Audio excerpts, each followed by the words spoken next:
Hello dear my student, welcome back my YouTube channel math with Rao. आज हम start करने वाले हैं नेक्स्ट पार्ट जो हमारा सीजी सेट पीवाई क्विज का है।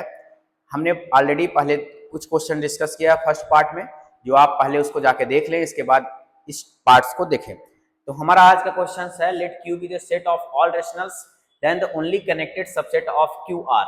बोल रहा है क्यू कोई सेट ऑफ रेशनल्स है, क्यू के कौन से कनेक्टेड सबसेट पॉसिबल है। इसमें एक रिजल्ट आप अप्लाई कर दो, ऑप्शंस आप रीड आउट कर लो, क्या क्या ऑप्शंस गिवन है। इसमें आप एक रिजल्ट अप्लाई कर सकते हो।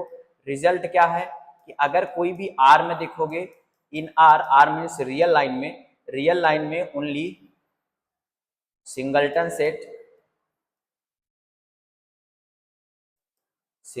Set and intervals are connected.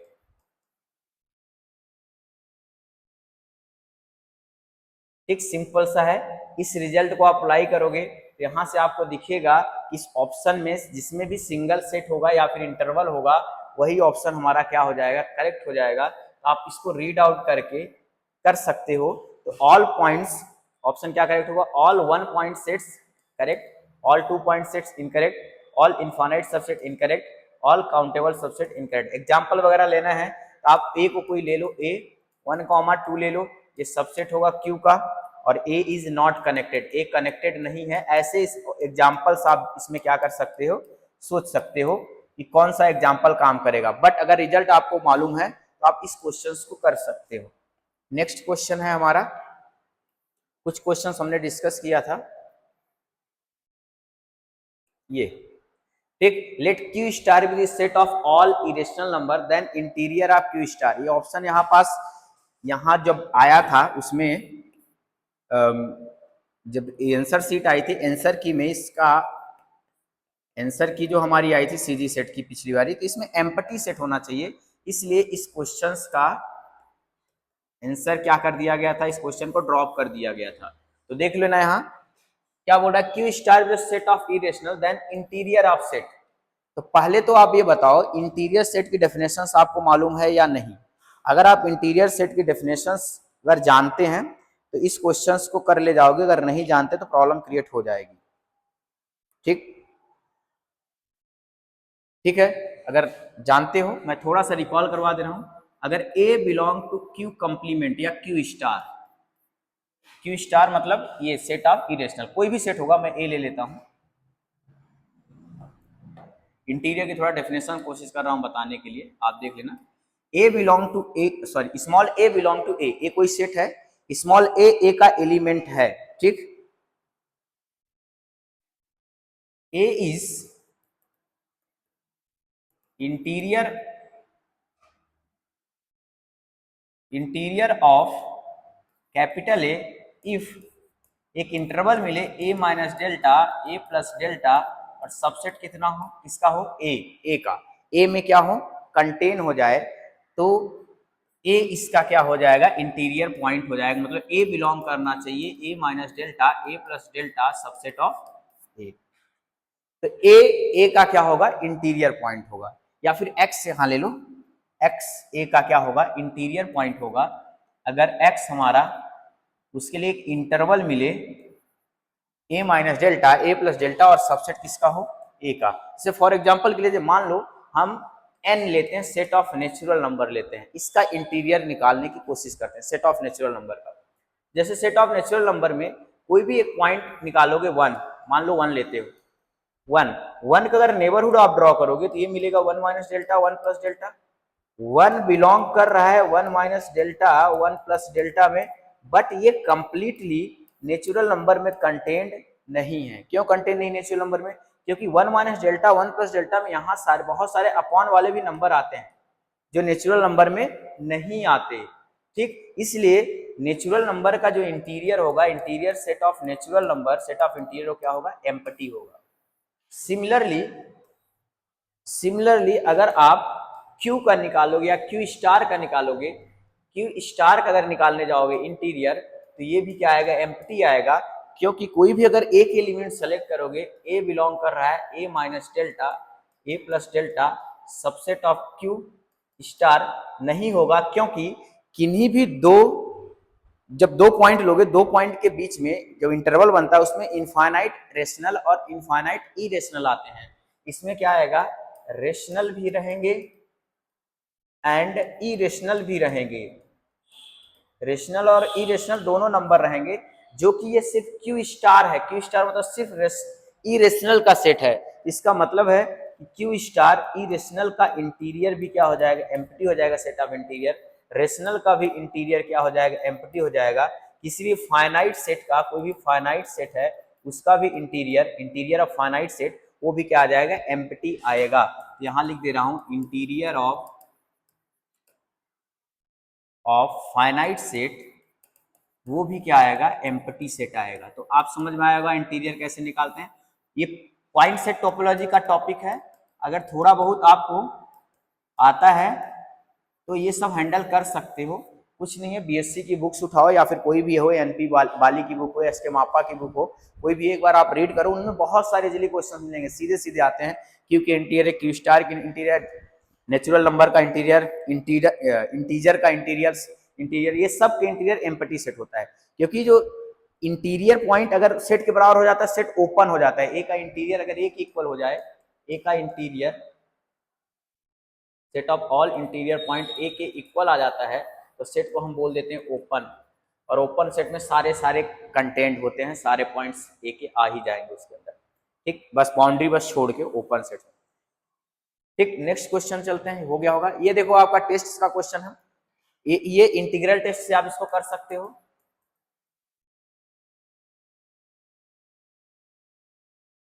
Integral test इसमें अप्लाई कर दो, क्या दिया हुआ है, तो इसको आप क्योंकि इंटीग्रल टेस्ट अगर आप पढ़े होगे तो हो जाएगा। इंटीग्रल टेस्ट जब अप्लाई करो, लिमिट 2 से इन्फिनिटी आएगी, इसको लिख सकते हैं log x upon x dx।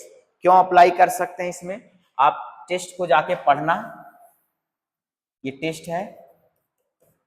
और जब भी इस तरीके का क्वेश्चन आता है ना, समेशन, अगर आपको इंटीग्रेशन कर सकते हो तो हमेशा इंटीग्रल टेस्ट को अप्लाई कर दो, रिजल्ट आपका आंसर आ जाएगा। तो इसमें इंटीग्रेशन करना है तो मैं लेट कर लूंगा इसका, log x को क्या मान लूंगा, t, जिसको t मानता हूं उसका डिफरेंशिएशन करूंगा, 1 upon x d x equal dt आएगा। लिमिट चेंज करूंगा, when x is equal to 2 तो t इज इक्वल टू कितना आ जाएगा, log 2। When x is equal to 0,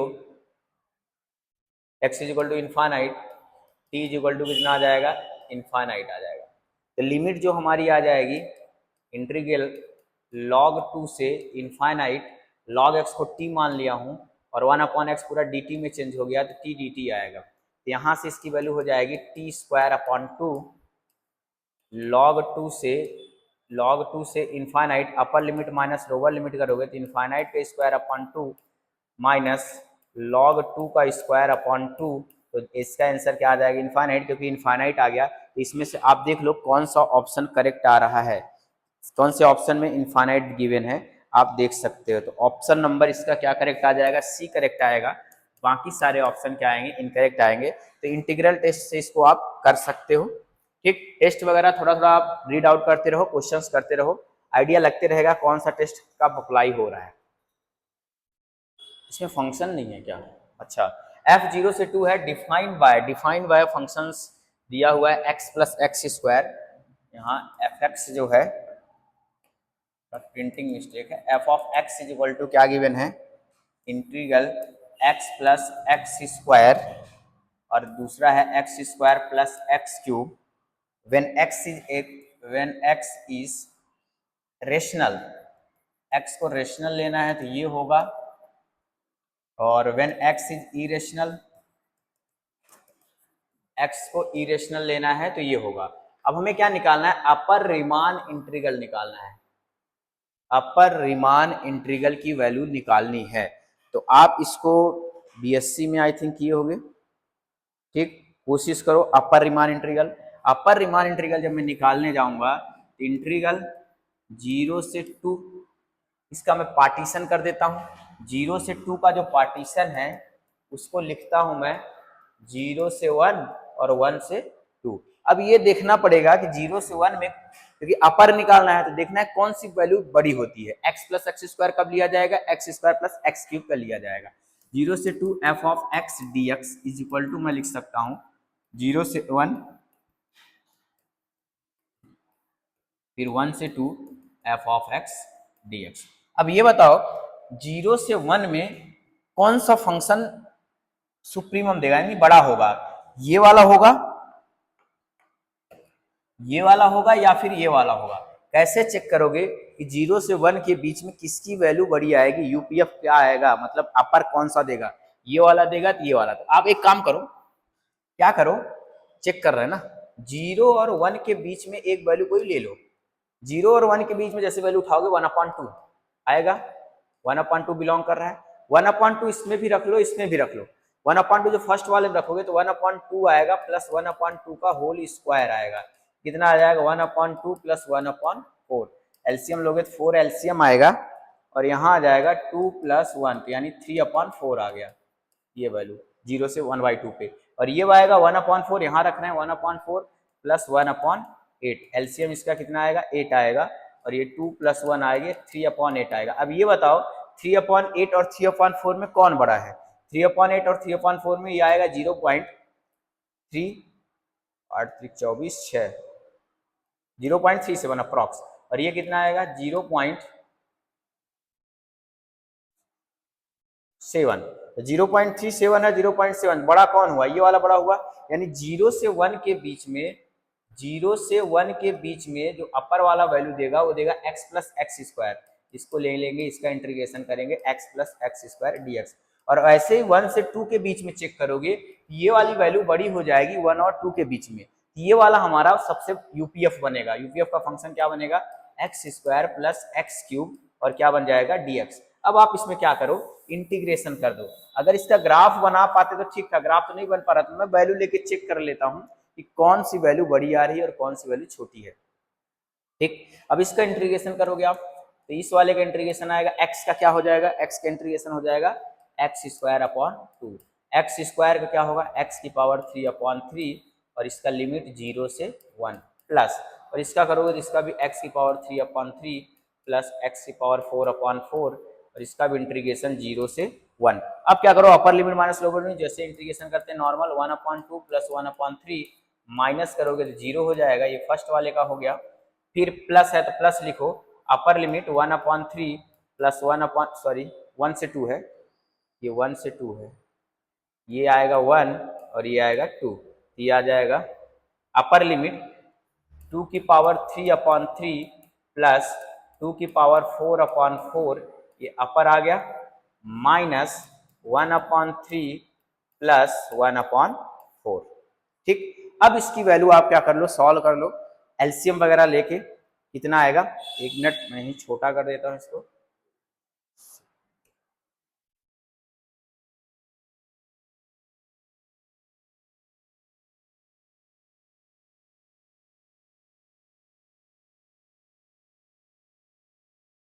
एक मिनट, एक मिनट, ठीक है, नेक्स्ट ही पेज में चले जाते हैं, पेज ऐड कर लेता हूँ। तो यहाँ देखोगे जो आपकी वैल्यू आई थी, जो वैल्यू निकल के आई थी,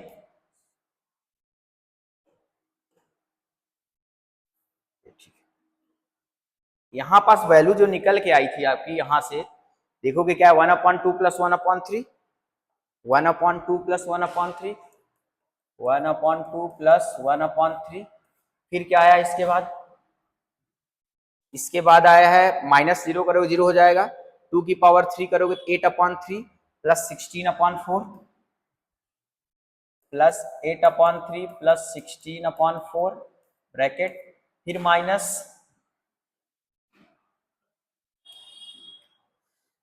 2 का पावर 3 की 8/3, 2 की पावर 4 16/4, 1/3 प्लस 1/4 क्या आ जाएगा? 1/3 प्लस 1/4, 1/3 प्लस 1/4। इन सब को आप सॉल्व करो, क्या आता है? ठीक, इन सबको जब सॉल्व करोगे तो देखो ब्रैकेट ओपन कर देते हैं, क्या क्या आ रहा है? 1/2 plus 1/3 plus 8/3 plus 16/4 minus 1/3 minus 1/4। 1/3 से 1/3 क्या हो जाएगा? कैंसिल आउट हो जाएगा, ये भी 3 है, ठीक, और ये 16/4, ये 1/2 है, प्लस बचा 8/3 बचा ये वाला, प्लस 16/4 माइनस 1/4, ये दोनों का एलसीएम लेके सॉल्व कर लो। 1/2 प्लस 8/3 प्लस 15/4। 4 और 3 और 2 का एलसीएम ले लो। 4 3 2 का एलसीएम 24। 4 3 और 2 का एलसीएम क्या आ जाएगा? 24 आ जाएगा। हाँ 24 यहाँ 12 आ जाएगा प्लस 64 आ जाएगा प्लस 12 नहीं 12 आएगा एलसीएम। 1 minute sorry. 4 3 और 2 का एलसीएम कितना आ जाएगा? 12। यहाँ आ जाएगा 6 प्लस यहाँ 3 है, 3 4 जा 32 प्लस 4 3 जा 30 और 4 3 जा 45। यहाँ क्या आ जाएगा? 45। सबको ऐड करोगे कैलकुलेशन ही है। 6 2 8 5 13 13 कैरी 1 आया, हासिल 1 4 3 7 1 8 83/12। तो आप देखो 83/12 कौन से ऑप्शन में करेक्ट आ रहा है। ये देखो कि ए ही ऑप्शन हमारा इसका क्या हुआ? करेक्ट हुआ, क्योंकि ए ऑप्शन में 83/12 दिया है, बाकी सारे ऑप्शन क्या है? रॉन्ग है। देखो थोड़ा सा भी मिस्टेक करोगे ना 12 12 12 और आपका जो इसमें भी यहाँ भी क्या आ रहा है? 12 आ रहा है। तो थोड़ा सा मिस्टेक हुआ, प्रॉब्लम क्रिएट हो गई। तो ये हमारा क्या था? Next question, if a is equal to x1 x2 to xn subset of r then which of the following is true. a का क्लोजर एम्प्टी है, क्वेश्चन देते हैं। हाँ a का क्लोजर एम्प्टी, a का closure is equal to r then which of the following is correct, यानी true. देखो सबसे पहली चीज तो सब में क्लोजर की बात किया है, ए सबसेट ऑफ ए क्लोजर है, यहाँ बाकी सब में क्लोजर की बात किया है। तो जो ए का क्लोजर होता है, ए का क्लोजर इज इक्वल टू क्या होता है? A union A dash. A dash क्या है? A dash is equal to set of all derived set है, set of all limit points या फिर डिराइव्ड सेट बोल सकते हो। ठीक, ए डैश। तो अब जब ए देखोगे वहां इस वाले क्वेश्चंस में ए की वैल्यू देखोगे तो ए इज इक्वल टू क्या दिया हुआ है? कोई x1 दिया है, x2 दिया है, x3 दिया है, डैश डैश डैश xn है। ये सबसेट है क्या है? R। ए का डैश निकालोगे, ए का dash set of limit point, तो इसका क्या आएगा? एम्प्टी आएगा। लिमिट पॉइंट्स कैसे निकालते पता है? जैसे सेट ऑफ नेचुरल नंबर है, इसका डैश जब निकालते हैं सेट ऑफ नेचुरल डैश तो क्या आता है? एम्प्टी। इंटीजर का भी डैश क्या आता है? एम्प्टी। कोई भी फाइनाइट सेट है उसका भी आप डिराइव्ड सेट निकालते हो भी क्या आता है? एम्प्टी आता है। तो ये हमारा क्या है? काउंटेबल है। x1 x2 x3 dash dash dash xn है। तो यहाँ से a डैश की वैल्यू क्या आ जाएगी? सेट ऑफ लिमिट पॉइंट क्या आएगा? एम्प्टी आएगा। और जैसे ही a डैश एम्प्टी आया, इस फार्मूले में आप अप्लाई करोगे तो a का क्लोजर इज इक्वल टू आ जाएगा a यूनियन a का डैश। यहाँ से a यूनियन एम्प्टी सेट रखोगे तो क्या किसके इक्वल हो जाएगा? a के इक्वल हो जाएगा। यहाँ से क्लियरली मालूम हुआ कि यहाँ दिख रहा है हमें, दिस इंप्लाइज a का क्लोजर इज इक्वल टू क्या आ गया? a। तो इसमें कौन कौन सा ऑप्शन करेक्ट हुआ? ए का क्लोजर ए, इसमें एम्प्टी दिया हुआ है, इनकरेक्ट। इसमें क्या दिया हुआ है? क्लोजर आर दिया हुआ, आर कभी आ ही नहीं सकता। ठीक, ए का क्लोजर ए के इक्वल है और ए सबसेट दिया है ए के क्लोजर का। अरे ए सबसेट ए का क्लोजर का कैसे होगा? क्योंकि ए का क्लोजर हमारा क्या होता है? ए यूनियन ए डैश है और ए यूनियन ए डैश की वैल्यू ए आया और यहाँ बोल रहा है ए सबसेट ए। ऐसा हो सकता है क्या? ठीक, तो ये हमारा आल्सो इनकरेक्ट है। सी ऑप्शन इसका क्या होगा? करेक्ट होगा। कोई बेसिक नॉलेज जरूर आपको चाहिए होगी। क्लोजर क्या होता है, डिराइव्ड सेट क्या होते हैं, लिमिट पॉइंट्स क्या होते हैं, कैसे निकालते हैं, नेबरहुड पॉइंट क्या होते हैं। अगर बेसिक नॉलेज नहीं है तो आपको प्रॉब्लम क्रिएट होगा कि इसको निकालते कैसे हैं।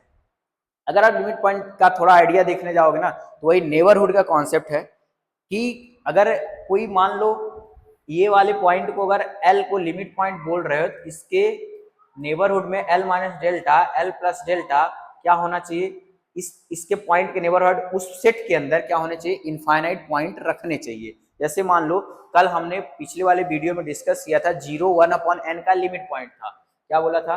एक ब्यूटीफुल सेट BS लिया था।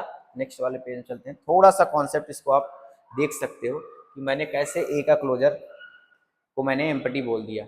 जैसे देखो मैंने एक सेट लिया BS beautiful set 1/n such that n is belong to natural number.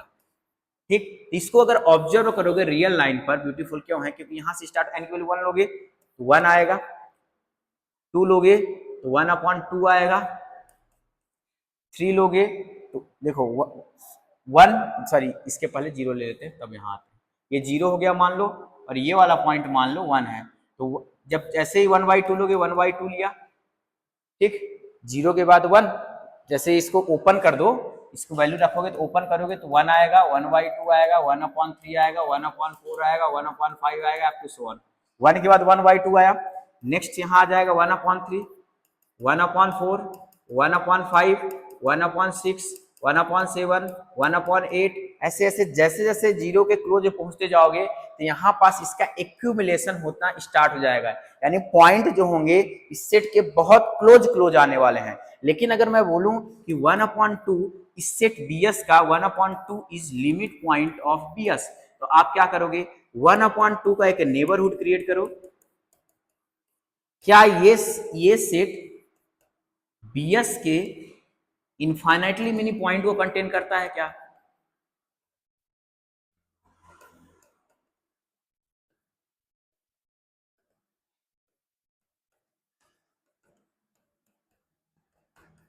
बताओ, क्या इस ये वाला सेट जो भी आएगा, आप डेल्टा की वैल्यू ले लो, जैसे डेल्टा की वैल्यू आप कुछ ले लो, जैसे मान लो 1 ले लेते हैं, तो क्या आ जाएगा, 1 तो बाहर चले जाएगा, 1 से छोटा ले लो, जैसे मान लो डेल्टा वैल्यू आप ले लो बहुत छोटा ले लो, 1/2 ले लो,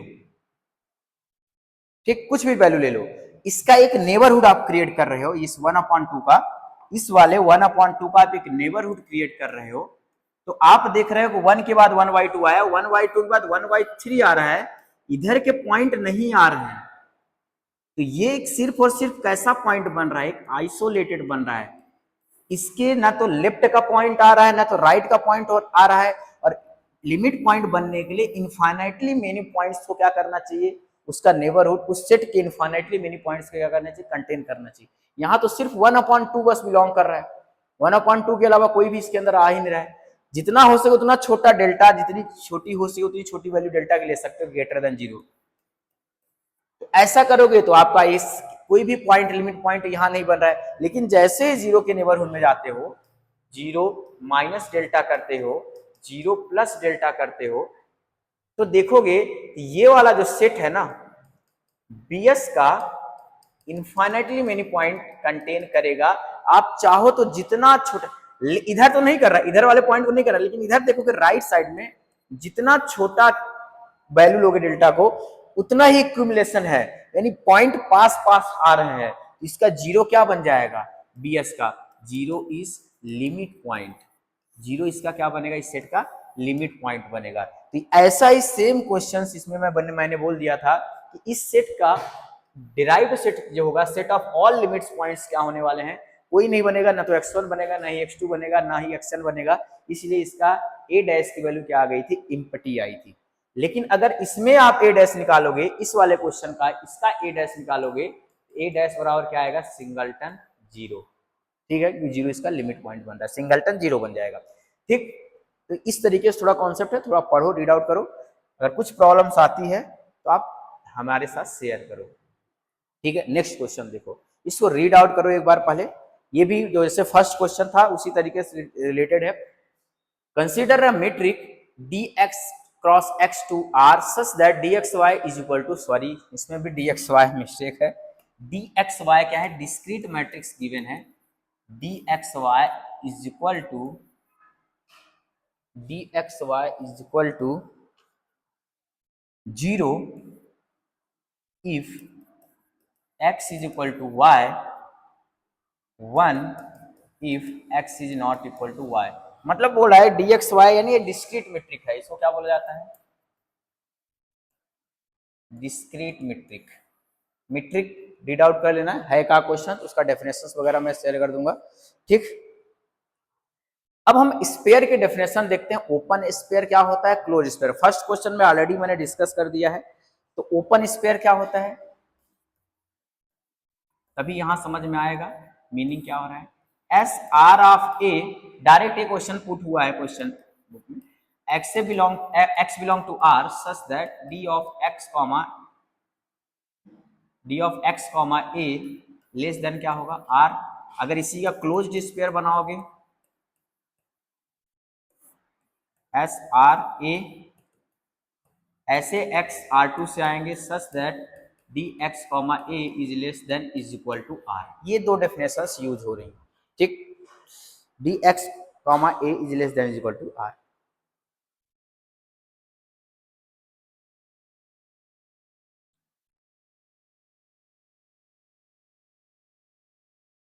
इसका डायरेक्ट रिजल्ट है, रिजल्ट क्या है,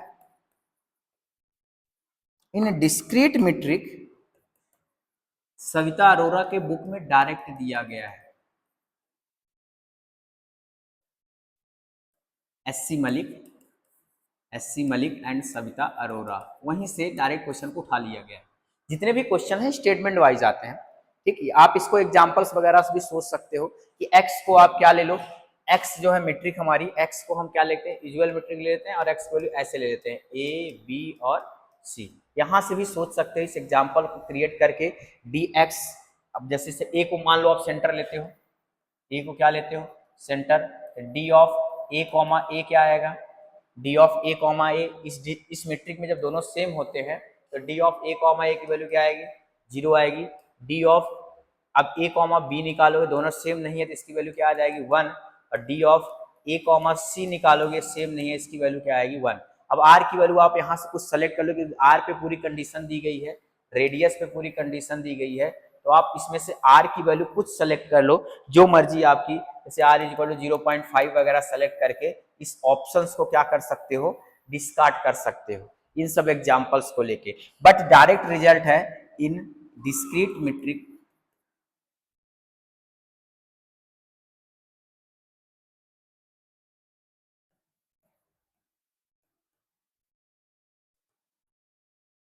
ये वाली है ना, इसके अंदर जो हमारा डिस्क्रीट मीट्रिक में जो एस आर ऑफ ए होता है, ए मतलब ओपन, इज इक्वल टू होता है सिंगलटन ए, कब होगा ये, इफ आर की वैल्यू क्या हो जाए, 0 is less than is equal to 1, ठीक। और कब एक्स कब होगा, इफ आर की वैल्यू ग्रेटर देन 1 होती है, तब क्या हो जाएगा, ये एक्स हो जाता है। अगर इसी में क्लोज्ड होता, एस आर ऑफ क्लोज्ड, क्योंकि यहां हमारा क्या दिया है, ये ओपन एक्स दिया हुआ है, इसकी वैल्यू इस वाले से इसका ऑप्शन कौन सा करेक्ट आएगा, सी ऑप्शन इसका क्या आ जाएगा, करेक्ट आ जाएगा, ठीक है। ठीक, ऑप्शन से चाहे करो, चाहे इसका डायरेक्ट रिजल्ट रख लो, आप एक दो रिजल्ट आप रिजल्ट से भी कर सकते हो। और इसका अगर क्लोज्ड है, सिंगलटन ए होगा इफ, अब यहीं पास थोड़ा सा चेंज आता है, जहां इसमें इक्वल टू दिया था यहाँ लेस आएगा, और if r is greater than 1 के लिए ये आएगा। तो ये दोनों रिजल्ट आप देख सकते हो, एक क्लोज्ड के लिए है और एक ओपन के लिए है। एस आर ऑफ एक्स यहाँ ओपन दिया था, ऐसा साइन है, ठीक। सिंगलटन ए, तो सिंगलटन एक्स दिया गया था, आर की वैल्यू पूछ रहा था, आर की वैल्यू क्या आएगी 0, आर क्या आएगा 0 और 1 के बीच में, r is equal to 1 and 0 से बड़ा। इस वाले से भी ले सकते हो, यहाँ से ऑप्शन बहुत सारे ऑप्शन क्या हो जाएंगे, डिस्कार्ड हो जाएंगे, तो ऑप्शन को आप डिस्कार्ड कर सकते हो। नहीं समझ में आया होगा तो आप एक बार कमेंट करना, मैं फिर से इस क्वेश्चन को डिस्कस करूंगा, ये ऑप्शन से कैसे टैकल करना है उसको भी देखेंगे कैसे कर सकते हैं, ठीक। नेक्स्ट क्वेश्चन देखना, ये भी आप डायरेक्ट कर सकते हो, एक एग्जाम्पल वगैरह से लेके कर सकते हो। पढ़ो एक बार, रीड आउट करो कि एक हमारे पास बी अल्फा गिवन है, x1 की पावर अल्फा, x2 की पावर अल्फा, x3 की पावर अल्फा, और y1 alpha, y2 alpha, y3 alpha, z1 alpha, z2 alpha, z3 alpha, be the subset of R3, एक R3 के सबसेट है, denote b is equal to b alpha, alpha belong to j index set, j हमारा क्या है, for some index set j, then the b is the maximal family of the basis, maximal family of basis बोल रहा है विच span R3, R3 को जो span कर पाए। तो जैसे देखोगे R3 को जो स्पान करेगा, मान लो अल्फा वैल्यू 1 लेता हूं, एक ले लिया, जैसे 1 0 0 0 1 0 0 0 1, एक ऐसा ये भी हो सकता है लीनियरली इंडिपेंडेंट है। लीनियरली इंडिपेंडेंट का मतलब है कि आप इसका डिटर्मिनेंट निकालोगे मैट्रिक्स बना के, लीनियरली इंडिपेंडेंट का मीनिंग है यहाँ से इसका मैट्रिक्स बना के डिटर्मिनेंट निकालोगे, मान लो ये मैट्रिक्स है, इसका डिटर्मिनेंट क्या आएगा, नॉन जीरो, इस वजह से हम इसको क्या बोल रहे हैं, लीनियरली इंडिपेंडेंट। तो ये ऐसे बेसिस b1 दे दिया, ऐसे मान लो एक और, मान लो b2 लिखता हूँ, इसको ऐसे भी लिख सकते हैं 1 0 0 1 1 0 0 1 1, ये भी देखोगे ये भी LI आ रहा है, ऐसे करते करते करते करते आप कितने निकाल सकते हो, R3 से 3 वेक्टर्स होने चाहिए। कितनी चॉइसेस हैं आपके पास? क्या जे एम्पटी होगा? इंडेक्स सेट की चॉइस एम्पटी हो जाएगी क्या? नहीं, इंडेक्स सेट जो इंडेक्स सेट है अल्फा बिलोंग टू जे बोला था ना, तो अल्फा की चॉइस देख रहा है तो 1 लिया, 2 लिया, ये दूसरी चॉइस। ऐसे अल्फा कितनी चॉइस हो सकती है? इस इंडेक्स सेट जे की कितनी चॉइस हो सकती है? तो ऐसे सेट बनाने कितने पॉसिबल हैं? क्योंकि बेसिस जो हमारे होते हैं ऐसे वेक्टर्स, ये जो इंट्रीज हैं इसकी x1 x2 x3 ये सब किससे आएंगे? R से आएंगे। और R के पास कितनी चॉइसेस होती हैं? अनकाउंटेबल और इनफाइनाइट। क्योंकि ये जो आएंगी x1 x2 x3 की पावर मान लो अल्फा रखते हैं, ये अल्फा, अभी अल्फा की वैल्यू मैं 1 लेके चलता हूं, ठीक। ऐसे y1 y2 y3 z1 z2 z3, अगर ये सब है आपके पास तो इसकी कितनी चॉइसेस मिलेंगी? अनकाउंटेबल, क्योंकि ये R से आएगा, लीनियरली इंडिपेंडेंट होनी चाहिए, ये कैसे होने चाहिए? Li होने चाहिए। तो अनकाउंटेबल और कैसे रहेंगे? इनफाइनाइट। अगर ऐसे अल्फा की चॉइस आपके पास, अल्फा की चॉइसेस अगर आपके पास अनकाउंटेबल और इनफाइनाइट आ रही हैं और अल्फा बिलोंग कर रहा है जे में, तो जे भी हमारा कैसा बन जाएगा? Infinite and uncountable. तो आप इसमें से देख लो कौन सा ऑप्शन क्या करेक्ट है। तो देखो जे इज इनफाइनाइट, सिर्फ इनफाइनाइट बोला है, जे इज इनफाइनाइट एंड काउंटेबल बोला, incorrect. J is infinite and uncountable बोला है, तो ऑप्शन क्या आ जाएगा? डी करेक्ट होगा। तो ये थोड़ा सिंपल क्वेश्चन था, बट हाँ एग्जाम हॉल में थोड़ा समझने में प्रॉब्लम हो सकती है, बोल क्या रहा है। मैक्सिमल फैमिली ऑफ बेसिस बोल रहा है, यानी लीनियरली इंडिपेंडेंट सेट की बात कर रहा है कि अल्फा के पास कितनी चॉइसेस होंगी। जब अल्फा की चॉइस आप निकाल लोगे, अल्फा बिलोंग कर जाएगा इंडेक्स सेट, तो उस इंडेक्स सेट की भी चॉइस, अल्फा जे से आ रहा है तो जे की चॉइस पूछ रहा है, जे हमारा क्या बन जाएगा? जे इनफाइनाइट सेट होगा और अनकाउंटेबल होगा। ऐसे बहुत सारे बेसिस में क्या कर सकता हूं? बना सकता हूं, ठीक। अब 19 क्वेश्चन है, let x be the compact space and a be the arbitrary infinite subset of a, then x is. ये डायरेक्ट हेन-बोरेल्स थ्योरम का स्टेटमेंट है कि इनफाइनाइट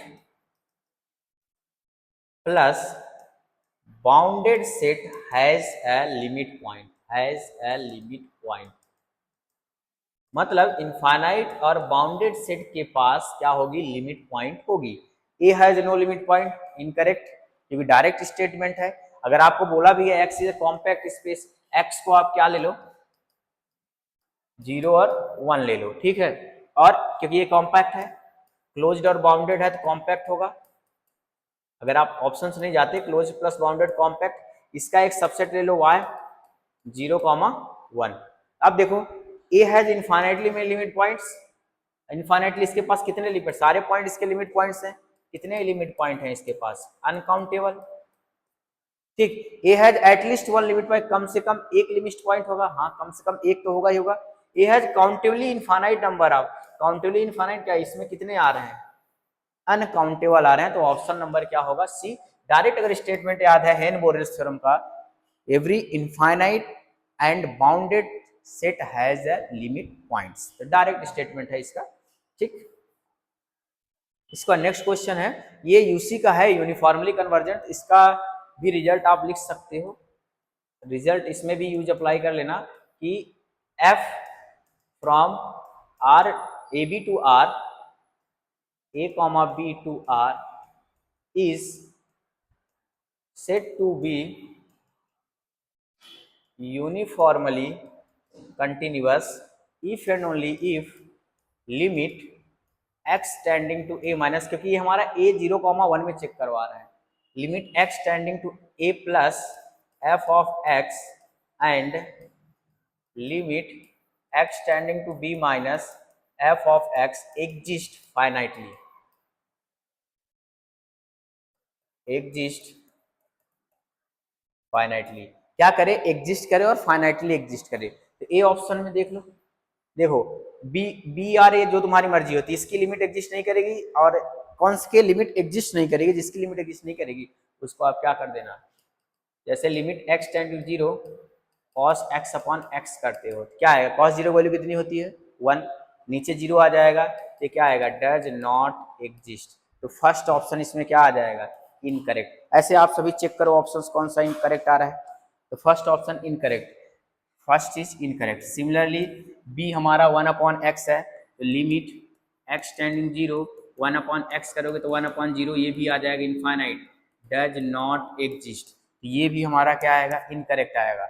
और हमें पता है कि sine f of x, limit x tending 0 sine 1/x भी क्या होता है, डज नॉट एग्जिस्ट होता है, बचपन से पढ़ते आ रहे हो, ये भी क्या होगा, इनकरेक्ट। सो ऑप्शन नंबर किसका क्या करेक्ट आएगा, डी, तो डी ऑप्शन इसका करेक्ट आया। ऑलरेडी मैंने इसके बहुत सारे पीवाईक्यू, बहुत फेवरेट क्वेश्चंस है, किसी भी एग्जाम्स में आप जाओगे, कोई भी एग्जाम दोगे उसमें ये क्वेश्चन पूछा ही जाता है, यूनिफॉर्मली कंटिन्यूअस इंटरव्यू दोगे, एग्जाम दोगे, कहीं भी तो पूछा जाता है, बहुत ही फेवरेट टॉपिक है लोगों का। अभी भी क्वेश्चन है, द सेट इज कनेक्टेड, इसको आप कनेक्टेड है कि नहीं है, कॉम्पैक्ट है या नहीं है, ऐसे देखना है। तो देखोगे तो सेट आपके पास क्या है, mod x upon 1 plus mod x। आप देखोगे ऊपर की वैल्यू क्या है, 0 या 0 से बड़ी है, नीचे की वैल्यू हमेशा 0 से बड़ी है, तो ओवरऑल जो वैल्यू है इसकी जो ओवरऑल वैल्यू है इससे लेस होगी 1 से, कभी भी ये 1 के इक्वल नहीं हो सकता, और हमेशा किससे बड़ी होगी, 0 या 0 से क्या होगी, बड़ी होगी। 0 भी हो सकती है, जब x की वैल्यू r से है, x वैल्यू जब 0 रखोगे इसकी वैल्यू क्या आ जाएगी, 0 आ जाएगी। तो ये सेट किसके किसके बीच में है, 0 और 1 के बीच, सॉरी 0 की तरफ क्लोज्ड आएगा, 0 और 1 की तरफ क्या आएगा, ओपन। मान लो ये हमारा एक सेट ए है, ये कैसा सेट है, इंटरवल है, और इंटरवल क्या होता है, कनेक्टेड होता है, क्या होता है, कनेक्टेड है, ठीक। इंटरवल क्या होता है, कनेक्टेड, तो इसमें बोला है कनेक्टेड, कनेक्टेड नॉट कनेक्टेड बोला, बी ऑप्शन क्या हो गया, इनकरेक्ट। कनेक्टेड तो है, कॉम्पैक्ट देते हैं, कॉम्पैक्ट की डेफिनेशन क्या होती है, आर में कोई भी सेट कॉम्पैक्ट है if in R A is said to be compact, A हमारा कॉम्पैक्ट होगा if A is closed and bounded, A क्या हो जाए, क्लोज्ड हो और बाउंडेड हो। क्लियरली यहां से ये दिख रहा है कि ये सेट हमारा बाउंडेड है, ए जो है, ठीक, ए हमारा क्या है, बाउंडेड है, but not closed. A bounded है लेकिन क्लोज नहीं है, क्योंकि 1 की तरफ से क्या है, ओपन है। इसका मतलब हुआ कि A is not a compact, यहां से मतलब क्या निकल के आया कि A is not a compact set, A हमारा कॉम्पैक्ट सेट नहीं है, क्योंकि ए हमारा बाउंडेड तो है, क्योंकि 0 और 1 के बीच की वैल्यू है, 0 है सेट के अंदर, 1 नहीं है, 1 की तरफ से क्या है, ओपन है। इसका मतलब है कि ये सेट क्लोज्ड नहीं है, इस वजह से कॉम्पैक्ट नहीं है। तो इस ऑप्शन में नाइदर कॉम्पैक्ट नॉर कनेक्टेड थी, नॉर कनेक्टेड, कनेक्टेड तो निकला है, बोथ कॉम्पैक्ट एंड कनेक्टेड बोलता है इनकरेक्ट, तो ऑप्शन नंबर क्या आएगा इसका, ए इज करेक्ट, तो so option first is correct आएगा इसका, ठीक। नेक्स्ट क्वेश्चन देखो इसका,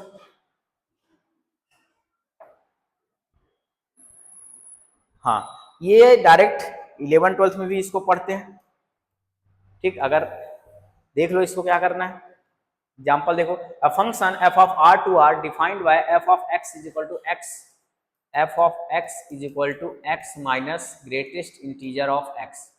ये क्या लिखा है, ये जो x है वो x क्या शो कर रहा है, x जो शो कर रहा है ये वो क्या है, stand for the greatest integer function of x, then which of the following can set of discontinuities. बोला डिसकंटिन्यूटीज क्या होगी, पढ़ते होंगे आप, बहुत टाइम पढ़े होंगे बीएससी वगैरह में, एमएससी वगैरह में, जो सेट ऑफ डिसकंटिन्यूटीज होती हैं वो काउंटेबल होती हैं।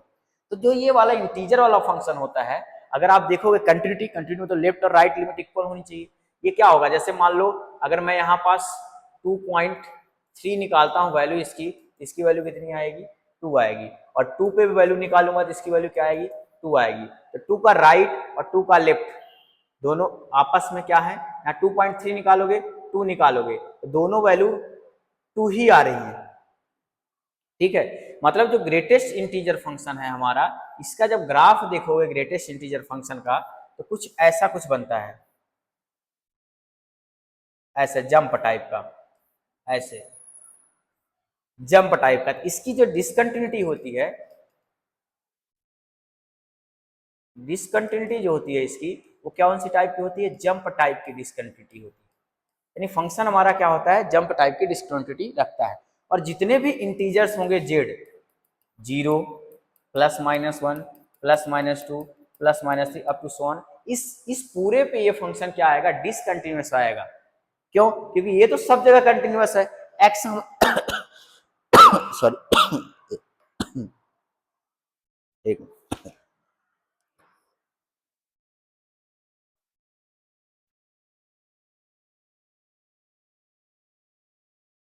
ठीक, जो हमारा ये फंक्शन x है, ये क्या है, हर जगह कंटिन्यूअस होता है। जो ये इंटीजर है, ग्रेटेस्ट इंटीजर फंक्शन, ये किस पॉइंट पे डिसकंटिन्यूअस होता है, सारे इंटीजर्स पे। और ये इंटीजर्स कैसे होते हैं, काउंटेबल होते हैं। ठीक, तो इसका जो डिसकंटिन्यूटीज होगा कहाँ होगी, r minus set of integer बोला है इनकरेक्ट, सेट ऑफ इंटीजर बोला है correct, set of irrational incorrect, set of rational incorrect, क्योंकि इंटीजर पे इरेशनल पे नहीं है, हाफ वगैरह 1/2 1/3 इन सब पे नहीं है, सारे इंटीजर्स पे क्या होगी, ये डिसकंटिन्यूटी शो करते हैं। जीरो का लेफ्ट देखोगे, जीरो रखोगे, इसका जीरो, जीरो पे वैल्यू कितना दे देगा, ये जीरो माइनस करोगे तो जीरो आएगा। ठीक है, अब अगर जैसे 0.9 रखोगे, 0.9, जीरो के जस्ट आगे 0.9 रखोगे तो इस पे भी वैल्यू क्या दे देगा, ये जैसे मान लो 0.9 तो इसकी वैल्यू क्या दे देगा, 1। ठीक, तो देख लेना ग्राफ वगैरह इसका बनाओगे तो दो तरीके का होता है। वैसे देखो ग्रेटेस्ट इंटीजर GIF फंक्शन जो होता है, एक सीलिंग होता है और एक फ्लोर होता है। सीलिंग फ्लोर का मतलब क्या है, या बड़ी वाली वैल्यू देगा इंटीजर या छोटी वाली वैल्यू देगा इंटीजर, या जीरो से बड़ी वैल्यू जैसे 0.9 है 1 देगा, या फिर 0.9 की वैल्यू 0 देगा, या फ्लोर फंक्शन होगा, फ्लोर मतलब नीचे, सीलिंग मतलब ऊपर। तो दो तरीके की वैल्यू इसमें रखी जाएंगी। ये हमेशा jump type of discontinuity show करता है, ये ग्रेटेस्ट इंटीजर फंक्शंस। वैसे ये फ्रैक्शनल पार्ट ऑफ x लिखा हुआ है, ये this is a fractional part of x।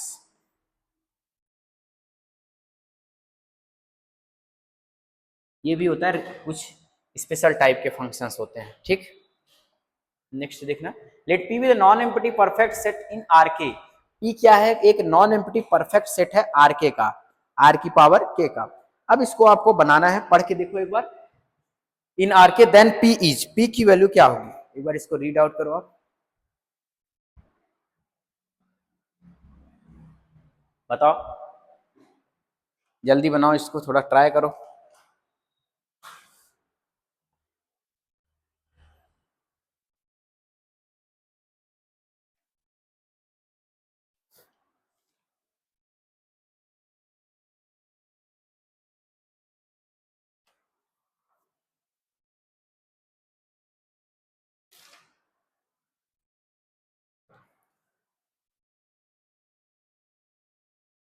बताओ, हो जाएगा। बोला P is non empty perfect set, तो परफेक्ट सेट क्या होता है, किसी को पता है, what is a perfect set, perfect set बताओ।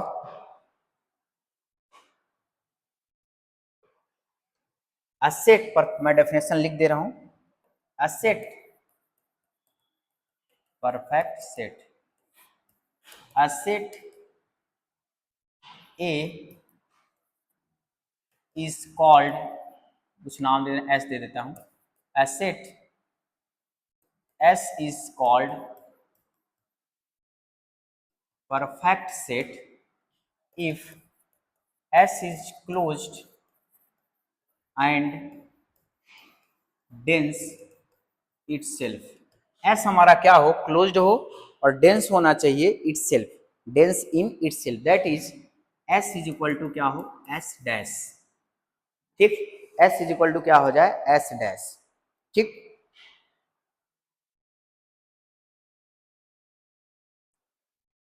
या फिर ए कोई सेट होगा, या फिर S is said to be dense everywhere,